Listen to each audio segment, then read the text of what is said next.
Hi, എല്ലാവർക്കും പുതിയൊരു വീഡിയോയിലേക്ക് സ്വാഗതം. ജാനി പറയുന്നുണ്ട്, ഞാൻ മനസ്സിലാക്കിയിടത്തോളം ആളെന്തും വെട്ടി തുറന്ന് പറയുന്ന കൂട്ടത്തിലാ. അല്ലെങ്കിലും പഴയ തറവാടികളൊക്കെ അങ്ങനെയാ. വിനോദിനെ കുറിച്ചാണ് പറയുന്നത്.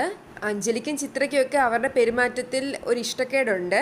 അഞ്ജലി മനുവിനോട് പറയുന്നുണ്ട്, യാമിനി ചിറ്റയുടെ അമ്മയുടെ പെരുമാറ്റത്തിൽ എന്തോ ഒരു കള്ളത്തരം ഉള്ള പോലെ തോന്നുന്നുണ്ട്. വിനോദിനെ അലമാരിയിൽ നിന്ന് എന്തെങ്കിലും കിട്ടുമോ എന്നറിയാൻ വേണ്ടി അതെല്ലാം തുറന്നു നോക്കുന്നുണ്ട്. ആ സമയം യാമിനി അവിടെ ചെന്ന് അവരെ ചീത്ത പറയും. എന്നിട്ട് പറയും, ഞാനിപ്പം പിടിച്ചേക്കുന്നത് പുളിയും കൊമ്പിലാ.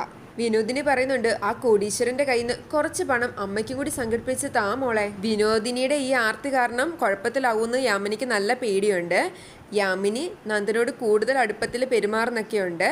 പ്രഭയ്ക്കും അരവിന്ദനും യാമിനിയുടെ ഏകദേശം സ്വഭാവം മനസ്സിലായിട്ടുണ്ട്. ഇപ്പം അഞ്ജലിക്കും സംശയമുണ്ട്. ശരിക്കും യാമിനി ആരാന്നും സ്വഭാവം എല്ലാം കണ്ടെത്തി കഴിഞ്ഞാലും നന്ദൻ യാമിനി ഒഴിവാക്കുമെന്ന് തോന്നുന്നില്ല. നന്ദൻ യാമിനിയുടെ കൂടെ നിൽക്കത്തുള്ളൂ. ഇനിയിപ്പം മീനാക്ഷിപുരവും അവിടുത്തെ ആൾക്കാരെ ഒന്നും കാണിക്കത്തില്ലായിരിക്കും. 2 ദിവസമായി അവരെയൊക്കെ കാണിച്ചിട്ട്. ഇനി യാമിനിയെ ചുറ്റിപ്പറ്റിയായിരിക്കും കാര്യങ്ങളൊക്കെ നടക്കുന്നത്.